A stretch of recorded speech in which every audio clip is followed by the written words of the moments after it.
Hello and welcome to the latest episode of the Blood Debates. This year, the subject, Halloween Ends. There comes an end to all things. The most capacious measure is filled at last, and this brief condescension to evil finally destroyed the balance of my soul. Robert Louis Stevenson's The Strange Case of Dr. Jekyll and Mr. Hyde. Controversy has never strayed far from the genre of horror, much like the evil described by Laurie Strode in this film.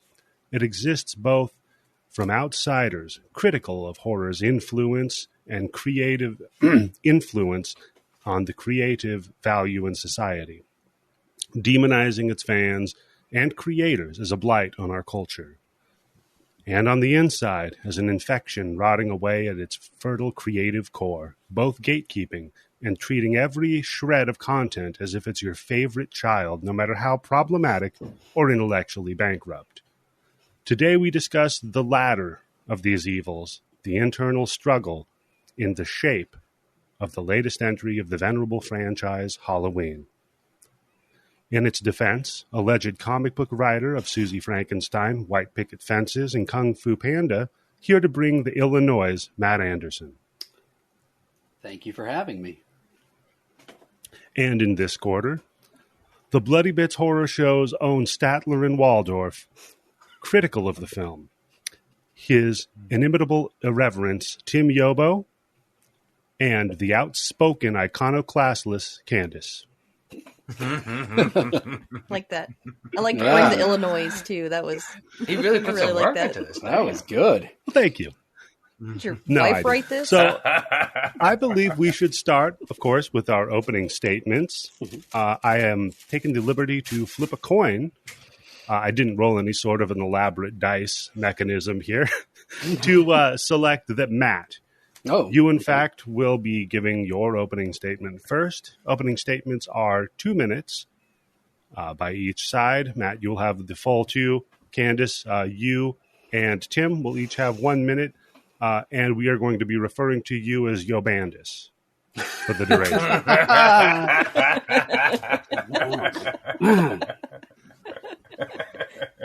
So, Matt. It's better than Candy O. Before we start, Tim, you have your hand raised. He has something to say, okay? I hit the wrong button. And he was doing that such a beautiful opening monologue. I didn't want to hit it again. Like, maybe he's going to think I really have to say something. Yeah, it just turned into a middle finger now. That's weird. Tim was raising the roof. He was enjoying it. Yeah, it's like the golf clap, It's just very quiet and polite, It is a debate. It is a debate, and we are civilized people, I believe-ish. No, you, sir, I believe, drink the blood of little children. Oh, okay, that's right. You know what? Excuse me, I'll be right back. I need to go finish that. No. All right. It's a debate. Okay, let's see here. So Matt, you're up first. Just let me know when you're ready, and I'll begin your timer. All right. Yeah, I'm ready. Okay. All right. So I'm trying to. I've had like 5 different ways to start this opening debate, but I realized that I guess you can't look at this movie, Halloween Ends, without talking about the whole trilogy. Not really counting the original 1978 one, but starting with the Halloween 2018, and then Halloween Kills, the Tim Yobo's favorite movie of all time, and then concluding in Halloween Ends. The thing that I kind of realized about these movies is, or at least how I've come to understand them, is if you look at Halloween in 2018, the overarching thing about each one of these is it's about fear and the way fear affects people. But each movie deals with it a little bit differently. I always think that in 2018, Halloween 2018, fear is kind of idolized, both as like a positive thing in the character of the doctor that wanted to unleash Michael and see him at his full power. And then, but and Laurie is idolizing fear, but in a negative way. But then you've got Halloween Kills, where I think it becomes fear is realized. Like we're seeing the full extent of everything that people have thought this, the Shape was capable of. But then in Halloween Ends, it comes full circle and it becomes fear is personalized. You start to see now everyone in this town of Haddonfield has a connection to Michael Myers, to the Shape. And now this movie is going to focus squarely on how that fear affects them and what they choose to do moving forward. Okay, and I'm going to have to stop you right there. Perfect. Okay. So, Yobandis, you are allotted 1 minute for your rebuttal. Tim, would you like to go first? 30 seconds. Go first. And then Candice, 30? Okay. It sounds like Matt is trying to say that this is elevated horror. I want to watch a slasher movie with Michael Myers in it, and I didn't need a whole fucking background on what the town was going through from this level to that level to the third level of the movies. And I just think that the first one, the original one in the trilogy, was an enjoyable movie for me. Second one, we all know what happened with that one. And this one, I think, is kind of a smack in the face to anybody who's a real Halloween fan, Michael Myers fan. Okay. Candice, you have 30 seconds. 30? I thought I was getting a minute. We're doing rebuttals. Rebuttals are 1 minute. But I can concede my time to Candice and vice versa, right? So. Yes. So what's going to happen after this is you guys are going to give your opening statement, which will be 2 minutes divided evenly among you. Right now, you're doing your 1 minute rebuttal to Matt's points, and then Matt will have 1 minute to rebut your points. So, Candice, your 30 seconds begins now. I think that the whole point of these movies was to bring Michael and Laurie together for a final confrontation. But then in the second movie, they clearly stated that it was not about that. And then in the third movie, for 3/4 of it, it was not about that. And then all of a sudden it was. I think it was just bad storytelling. Okay. Whoever's music that was, I'm going to dock you a point. Not mine. Tim. So, all right, now you guys have 2 minutes to make your opening statements. How would you like to approach that? Do you care to split that, or do you want to just have one person do all 2 minutes? I say we split. I mean, Tim, my thing is quick, so I just need maybe 20 seconds, and I'll concede the rest of my time to you. You know what, then? Tim, we'll go ahead and we'll start with your point. My major disappointment with this is it could have been so much better if they just stuck with what people wanted to see. You don't tease me for 2.5 movies with this is going to be the battle of the ages. These two are going to finally come together, and then just throw in at the last 5 minutes of the movie is almost like an afterthought. Okay, that was 20 seconds. Candice, you have 1 minute and 40 seconds. All right, here we go. Halloween Ends fails to deliver on both its promises made by the themes of Halloween Kills and as a good movie. And Halloween Kills was a major plot point that Michael didn't give 2 fucks about Laurie, and to him it was just another Tuesday. In Ends, it starts to make good by having the character of Corey become infected with the evil that had infected Haddonfield, and also via direct contact with Michael. In the final act, they kill off Corey like he was never important, and have a dramatic final confrontation between Laurie and Michael, thus making a liar out of themselves and making it all about Laurie and Michael's relationship. Halloween Ends lacked the courage of its convictions.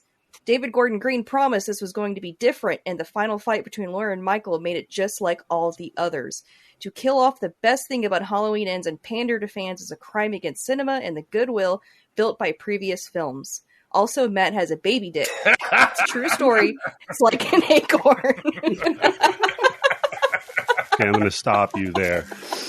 Candice, I'm going to argue with Twitter. I'm going to have to subtract a point from your just ad hominem attack on Matt's penis. Matt. Well, no, that's okay because Candice has one too, so it's fine. Okay. So, Matt, I'm going to go ahead. It takes one to know one, right? Matt, you have 1 minute to rebut all of those claims, penis included or not. You know what? I'll just let that one go. Let it hang. Just let it hang out there. Let it hang like your baby dick. Begin. Okay, so I guess the main thing I'd want to take issue with is that this failed to deliver on the promise. And actually, can you pause for 1 second? Hold on. Yes. Yeah. No, No. Sorry, someone was knocking at the door, and I don't know if my dogs are going to notice. Okay. Go Now you ahead. have to say reclaiming my time. No, Matt, go ahead and address that. Candice, while he's No, I don't addressing need to address it. I just need to make sure my dogs aren't going to go nuts. Okay, Like, make sure your I just dogs are okay, and Candice talk about his penis some more. Okay, well, you ever seen like Diglett? That's Dicklet. Okay, very good. So, all right. Okay, ready? we're good. Okay, Sorry. all right, begin. It was Amazon. Okay. No, so I think the issue that people, or that I have with people saying that this is not what was promised, was it followed through on everything that it was setting up from the first from 2018 forward. I think what people got the most mad about is they just want the same movie over and over again. And hey, I was quiet doing you. And that's not what was delivered. And for me, I will always applaud that swing. If you want to take that chance. And for me, it worked. I understand that it's always going to be a divisive thing and it's not going to always land with people. For me, it worked perfectly. Okay, I'm going to have to stop you there. Yeah. All right.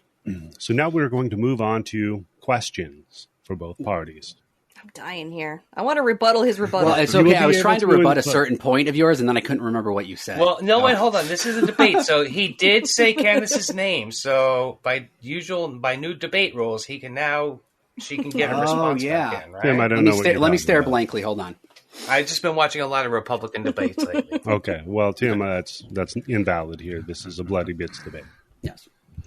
Okay, no, you guys will have time in your closing statements to address any of the subjects that were brought up previously. Just go ahead and make a little note. Tim, you can do yours in red ink, and then you can get back to it in your closing remarks. You can hear me typing keyboard warrior Yeah, Candice here. actually wrote shit down. Okay. I got a feeling she has this like a little fucking index card. I had every intention of writing stuff down, and then today happened.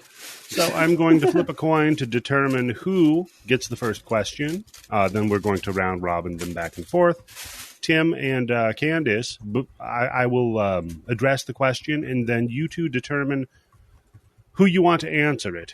Either one of you or both of you. So here we are. Okay, the first question is for Team Yobandis. Now, I will let the audience know both groups were provided with their own questions, so they would be given adequate time to research them and form cogent responses, although I'm sure Tim did not. So, Yeah, but I wasn't the one who said Matt had a baby dick, was I? that's fair. That's fair. At least not tonight. You haven't said that tonight. Let's. No? Look, I promised him that I would insult his penis, and by God, I was going to deliver Okay. on And my I promise. said, it's a good thing you guys don't use video, because I could Show rebut like Daniel did to us once. It's like dropping the mic, but with your cock. So, Exactly. It's dropping trow and the mic. your first question. You have both been criticized as holders of some wild opinions on film and cinema, from Yobo's inability to enjoy fun to Candice's disdain for her idol Adam Caesar's favorite television series, Breaking Bad. Is this yet another example of you not being able to just sit down, shut up, and enjoy a film? If not, why?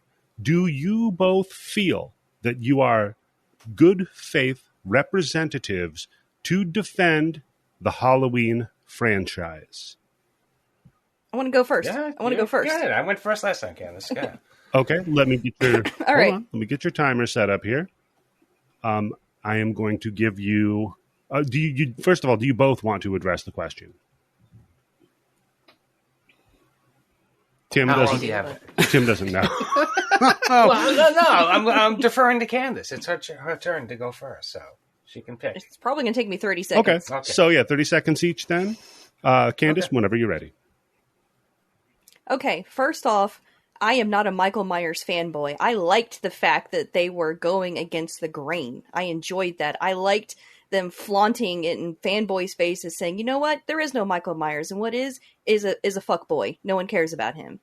I like that. It's the fact that they built up an entire relationship and story arc and then just threw it all away to make fanboy service in the last 20 fucking minutes of the movie. Also, you know the movies I watch. Do not even pretend like I overthink about movies. Okay. Tim? You're a No, producer. when I see a good movie, I can enjoy it. I enjoyed Barbarian immensely. I enjoyed Werewolf by Night very, very much. She-Hulk, I enjoyed it. Better Call Saul. So if it's good, I can enjoy it.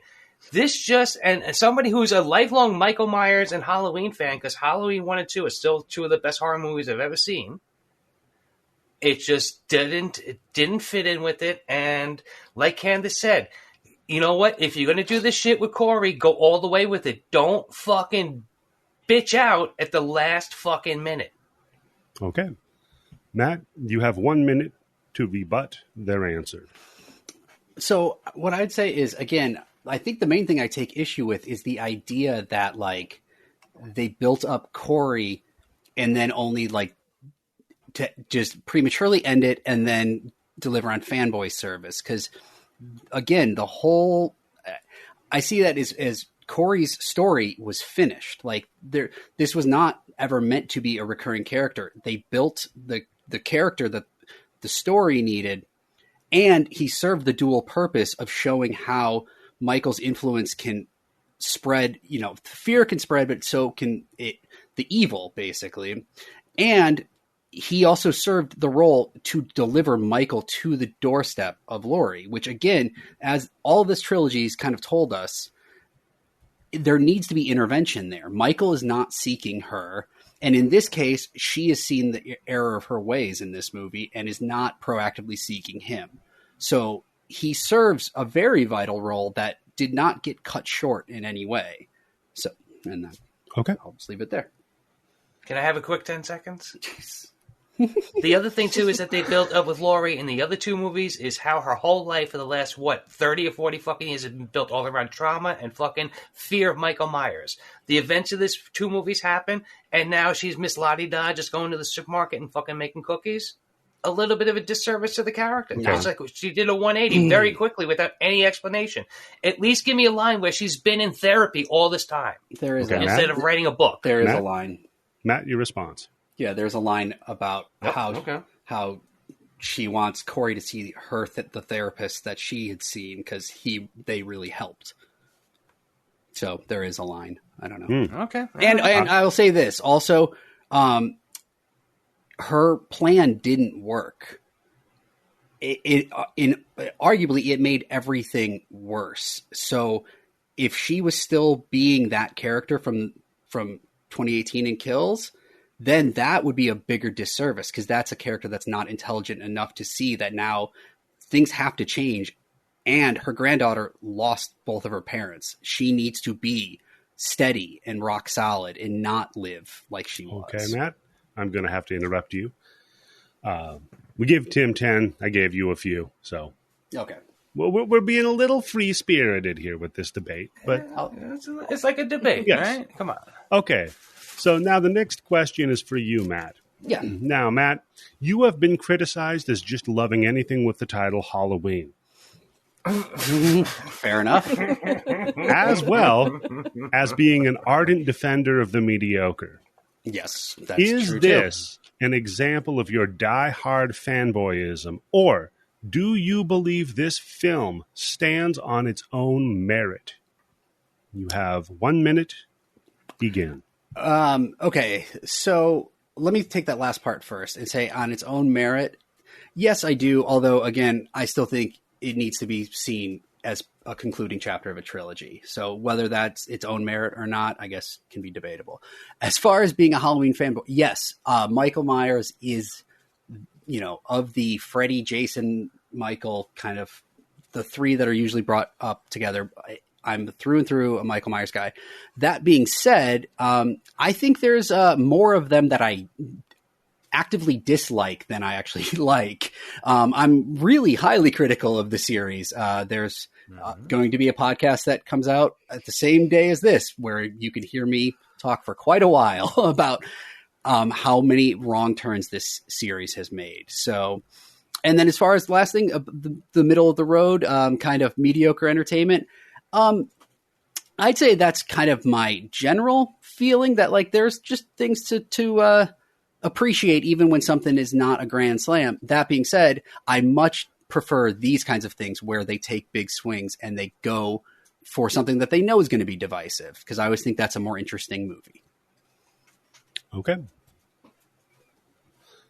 All right, Yobandis.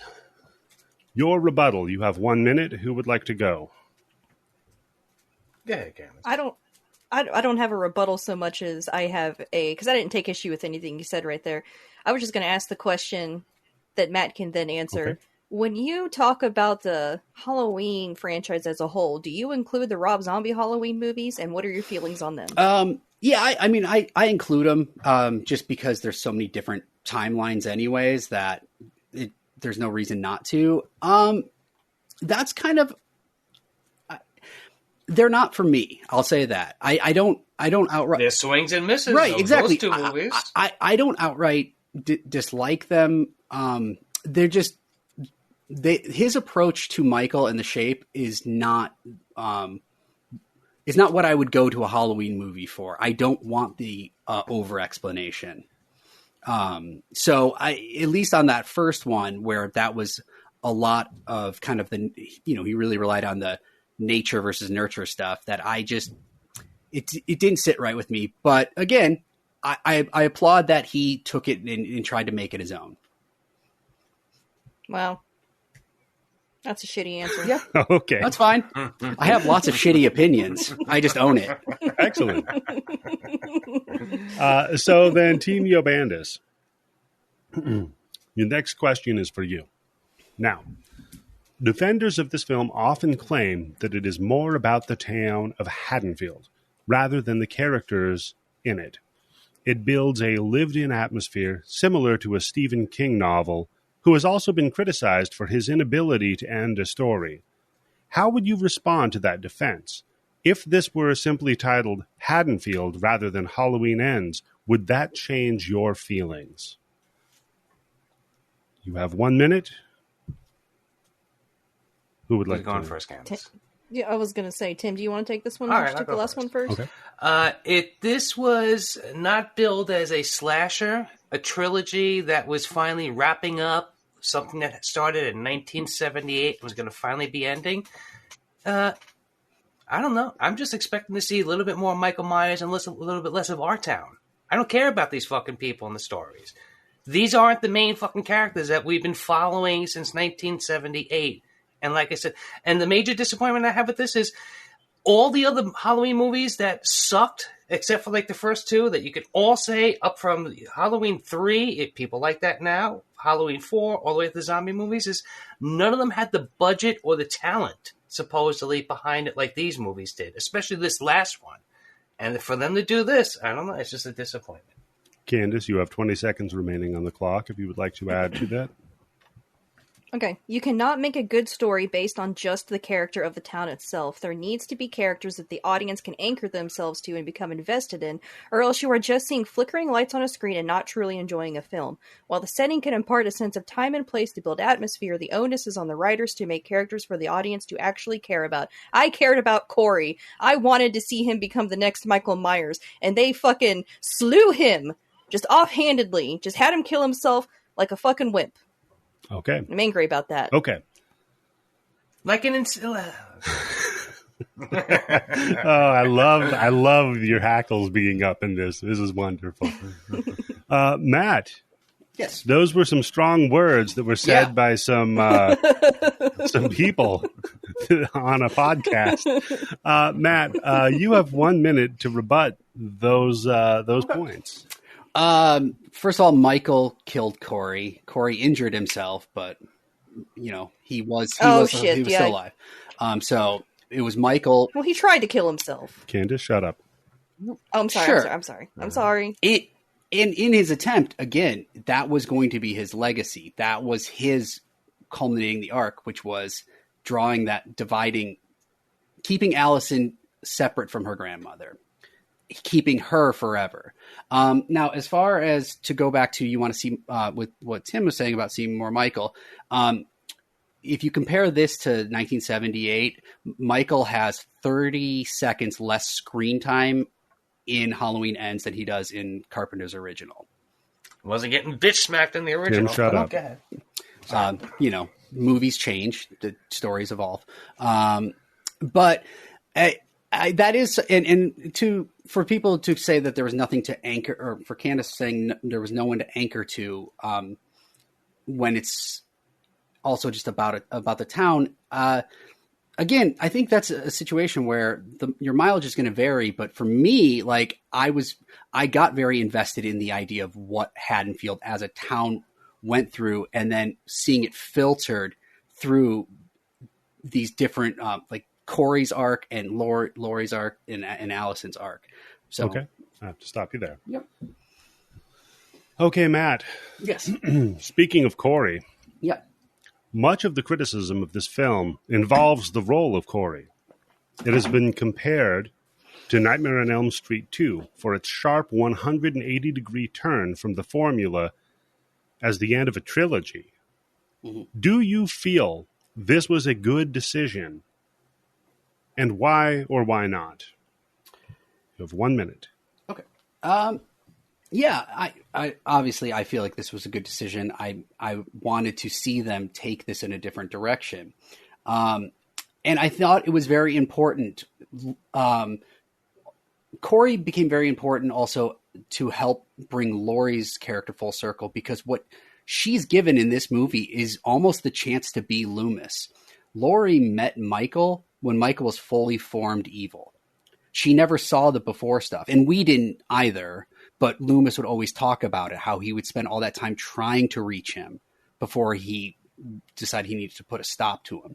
And I feel like that's what we get with Laurie in this, is she's seeing that side of it. She's seeing the evil growing and starting, and she's trying to intervene, and she's trying to reach him at first. She's becoming Loomis in a very subtle way. And I don't think you get that arc if it's just Michael. You need Corey to kind of almost fully realize like the Laurie as her character. Okay. Team Yobandis, your rebuttal? Okay, I'll go first. Okay, I'll go first. That actually was a good point, Matt. That gives me appreciation. Eddie, can we isolate that sound effect or that sound clip? And could you please just send it to me? I need the that. first and last time. You're not supposed to talk during this point, Matt. Sorry. I will sacrifice like 1,000 points and take the L right now. I just want that clip. I've paused this recording, but Matt, shut up. Anyhow, Candice, continue. No, the whole point of what that Matt was saying of Laurie being in the role of Loomis, I actually didn't think of that, and that was interesting. I still pisses me off that they fucking killed off someone that I thought was great. And then also, in the last point of the movie, why does she then say evil can change its shape? Wasn't that what they were fucking building up for the entire movie? And then they just shat on it? Sorry, okay. Okay. Tim, you can go now. Tim, there's a remaining 25 seconds. I don't even need it. I just didn't like the movie. I'm sorry. I just didn't like what they did with Michael. Even if they had 30 seconds less of him in it, in the original movie, that extra 30 seconds was all great stuff with Michael Myers. This, they got him, like I said, there's a point where, and I understand what you're going to say, is that there's a transfer of power from one to the other, but I don't want to see Michael Myers getting bitch smacked by a kid who gets bullied by fucking band kids. Okay. Bullied by band kids. I actually like that because I thought it was bold and different. Strike what Candice just said from the record. You were already past our time. Are you switching sides, Candice? Can I? Yeah, you may have an additional 10 seconds to rebut, but then you do realize you're giving Tim another 10 seconds. No.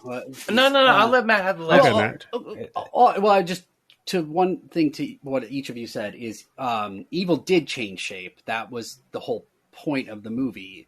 And there was no transfer of power. Like, that wasn't why Corey was able to kind of get the best of Michael in that moment. This was not a, like, one person giving powers to another story. So that's what I wanted to say. Okay. All right. So we're coming up on the last question for each team. What's the score? There's no score, Tim. Nobody wins here. That's how this works. Fuck. So I team, know I'm not. I could be playing hockey. There's a Team score in hockey. Yobandis. Yes. According to David Gordon Green, Halloween Ends was not meant to focus on Laurie and Michael.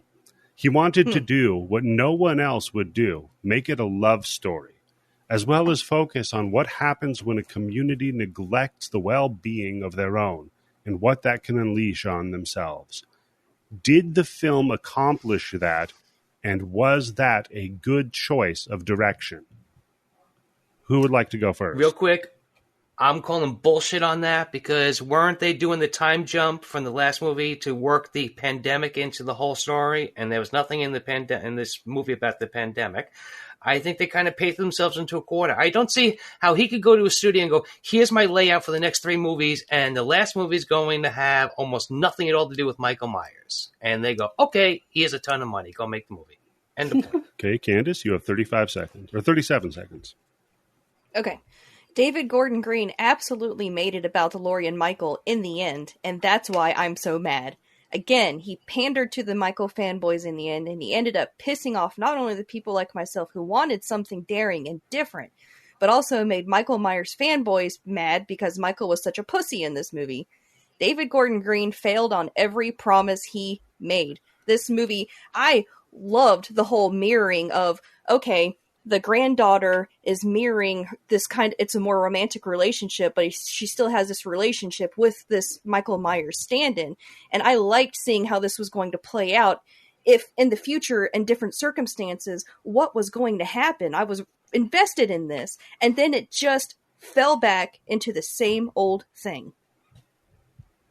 Powerful. No, I don't think he kept any of his promises. Powerful. Matt, you have 1 minute to rebut those responses. So, in terms of, I guess, the technical side of things, is this was planned from the beginning. This was the plan that they have not strayed from what they pitched before the 2018 movie.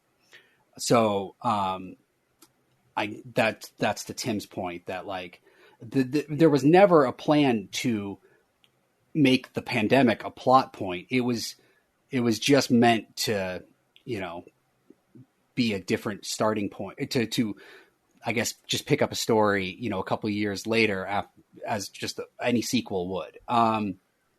They specifically mentioned the pandemic, but they could have just done a time skip. They didn't have to mention it. So I think that's something happened. Tim, shut up. All right. Well, it was never meant to be a plot point. I think it was just reflecting that it was a way to say time has passed.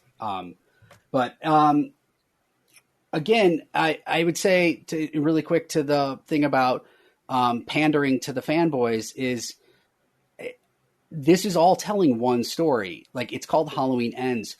Corey, there was going to be no follow-up with Corey. So even if he survived this, it would just be left hanging, never followed up on. This was telling, like, this was, I'm trying to, how to say it, other than you can't bring the Laurie Michael confrontation to the personal place that it was without Corey helping get it there. But again, okay. I don't think he was ever meant to stay longer. I'm trying to. Yeah. Okay, have to stop you here. All right, so we've heard the argument from both sides. At this point, I'm going to move on to each of your closing statements. So I will flip a coin to determine who goes first here. Team Yobandis, you have 2 minutes for your closing statement. Candice, would you like to go first? 1 minute.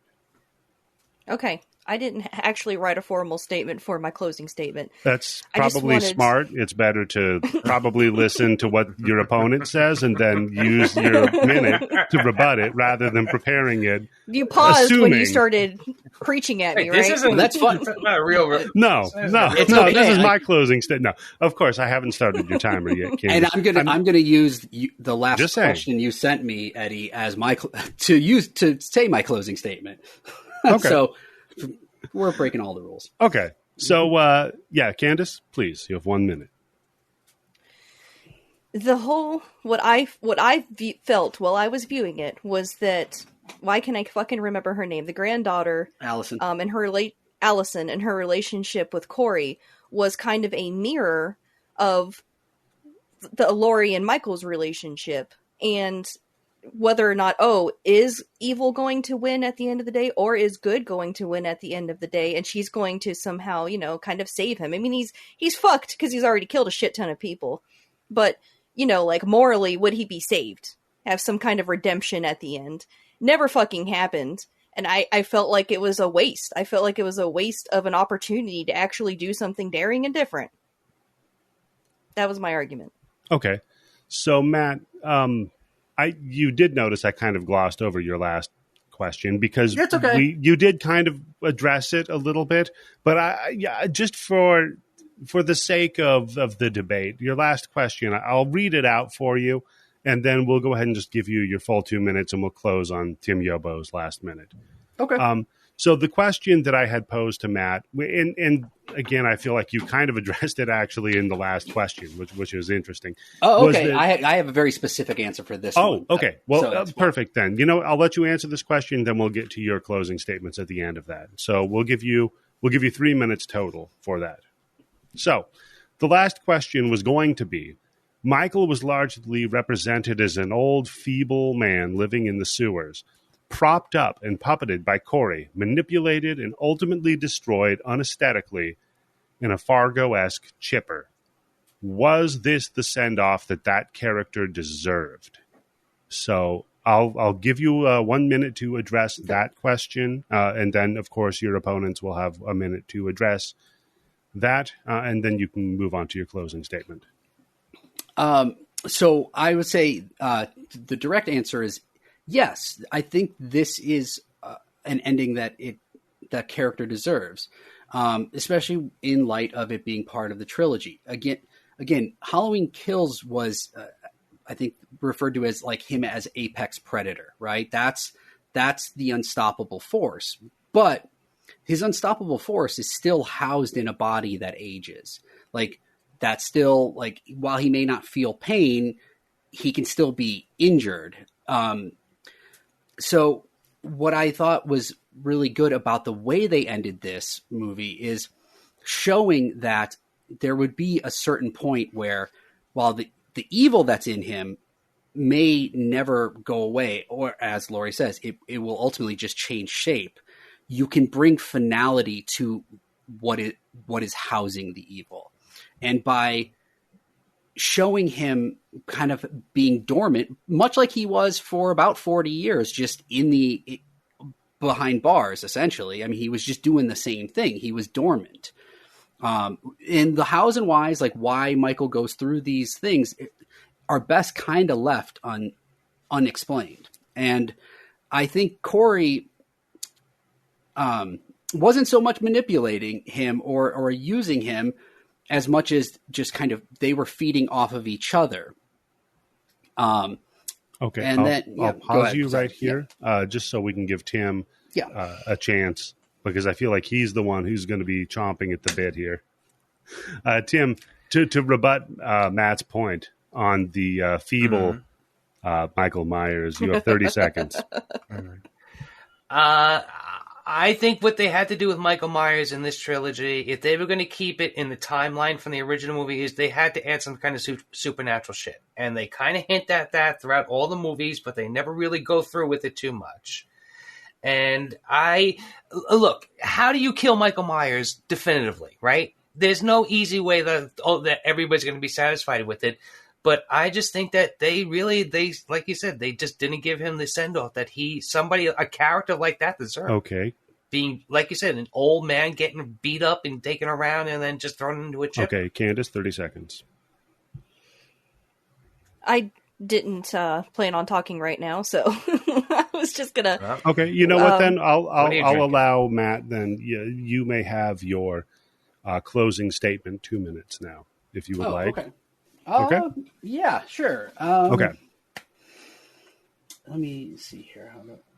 So, okay. Well, yeah, for the closing statement, I know this is kind of the middle of the road answer from someone who likes the middle of the road stuff, but I would say, like, I get why people don't like this movie. Like when I hear any of the arguments, I don't agree with them.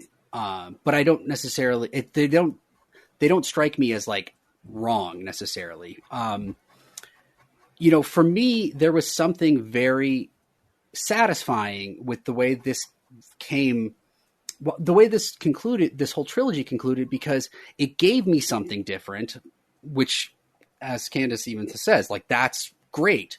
Now, I always knew, like, no matter where the story leading up to it would no matter what the story leading up to it would be, I always knew that final confrontation was going to come down to Michael and Laurie. It was whichever path we took to get there. In this case, it was Corey, and I see him as having, a complete arc of, as a character. I don't feel there was any loose ends there. And then when we get to the final part about that confrontation with Laurie, to me as a fan, I loved seeing how personal it got. I loved seeing Laurie realize that, like, what was in front of her, she had made into something maybe more than he was, at least in that physical form that's in front of him. And she realized that what she was going to do is kill the man there. And that would at least provide some sense of closure, to her, to the town, to everyone. But again, leaving that door slightly open that, like, yes, like, the man is gone. Michael will not come back, but that doesn't necessarily mean that they defeated the evil. Okay. Tim, you have 1 minute for your closing statement. I didn't like this movie. I was really disappointed with it. I would have liked it better, like you said, if it wasn't maybe a Halloween movie, if it was something else. But then how do you make it that whole story with Corey? I think it was just a disappointment. But if people like it, that's okay. I don't have to shit on their movie because they know what it is. It's shit. Okay, Tim. I'll shit on their movie. I don't fucking care. All right, so No half-assed, it's if it works for you answers. The fuck? I have one final question for everybody. The first question that I have is for you, Matt. Okay. Matt, did evil end tonight? No, evil didn't end. Okay. Candice, suicide or cherry blossoms? Cherry blossoms. Okay. Tim, how do Bobby and DeVito fit into the world of Halloween Ends? They were Corey's second victim. We don't see them. They're not even on screen. They got cut. Oh. So Darcy's death is kind of off screen, but yeah, then theirs is completely off screen. Yeah. The only consolation they get is that Michael tossed her body in the van with them while they there we gross. Okay, so I would like to thank you y'all for entertaining this weird exercise in debating the merits. Before we go, Eddie, what's your opinion? You're no longer the mediator. It's done. That's done and over with. What's your opinion? We won, so you can do whatever. No one won. This was just to get different sides. The problem is that most of our listeners agree with me. So if I show what my opinion is, it's going to change their perspective. So I think that It's Yeah, only but they've fair. already listened to the show. No, so it's not- It's not like up front you're saying what your No, it's only opinion is. fair if I don't weigh in on it. I got an idea. Why don't you just put your opinion on the Patreon? Yes, that's what I'll do. I'll put my opinion on a Patreon episode. And if you want to subscribe, you can go to patreon.com/bloodybits, where I will give you my full, unblemished opinion on Halloween Ends. How about that? That's so stupid. No. You're also lacking the courage of your convictions. You always have an what do you opinion, mean? even if it's a bullshit one. Candice. His convictions were to be a fair moderator. Yes. And All I it's know done. for real, I could be biased, but there's no way in hell that Eddie liked this movie. There's no way that you like this movie. So, I think the that's my tells were opinion. in the way he worded his questions. Oh, you think so? You can tell. I think so. You know what? I think if you want to know, patreon.com/bloodybits, where you can get access to our bonus episodes, my opinion on this film, and the Blood Bank with over 3,200 new, crazy, and old cult horror and exploitation genre films. Matt, is there anything that you would like our listeners to pay attention to on the internet?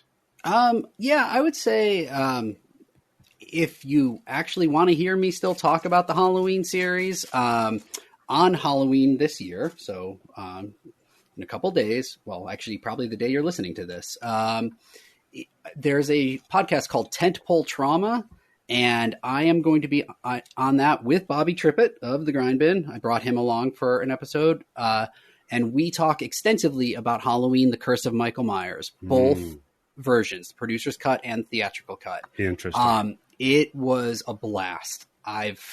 Is that the one with the little girl? No, she's older in it and not Danielle Harris at that point. It's the one with the It's Curse of the Thorn. It's Paul Rudd's first movie. Yep. Yeah. Okay. See, that's what they should do. If they want to follow this movie up, is make it to follow along the movie, the original thing. Make it the girl now. Now she's the new Michael Myers. Yep, there we go. So yeah, that we do talk about Halloween Ends a little bit in that, and just general thoughts on the overall series. But it's a hilarious deep dive into just a movie that was a train wreck before they even started it. Like rarely do you see a disaster like that comprehensive. And Bobby was absolutely hilarious, which no one would be surprised by, but he was not a like shocker. extra funny. No, Yeah, that's but like, wild. I mean, he landed some jokes that like I had to collect myself. Like I had to like step away from the recording for a minute. So awesome. if nothing else gets you to listen to it, that should. Awesome. What? Just while I have you here, Matt, what were your thoughts on Terrifier 2? Have you seen it yet? I was going to I have ask not- that.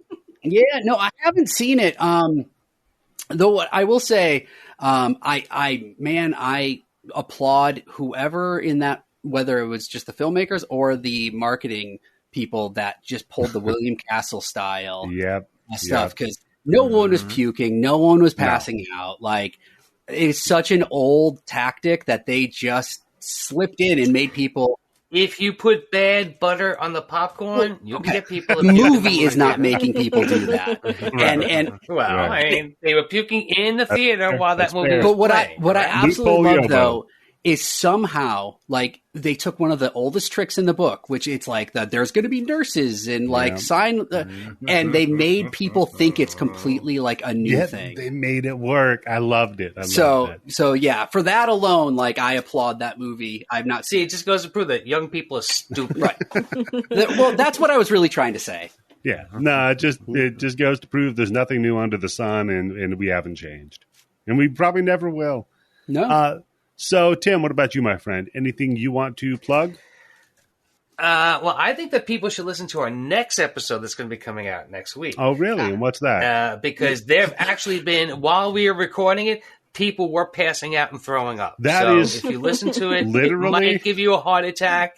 If you're pregnant, So- you might have a demon baby coming out. You little So fucking it was left as a surprise for the longest time what the content was going to be of the next episode, right?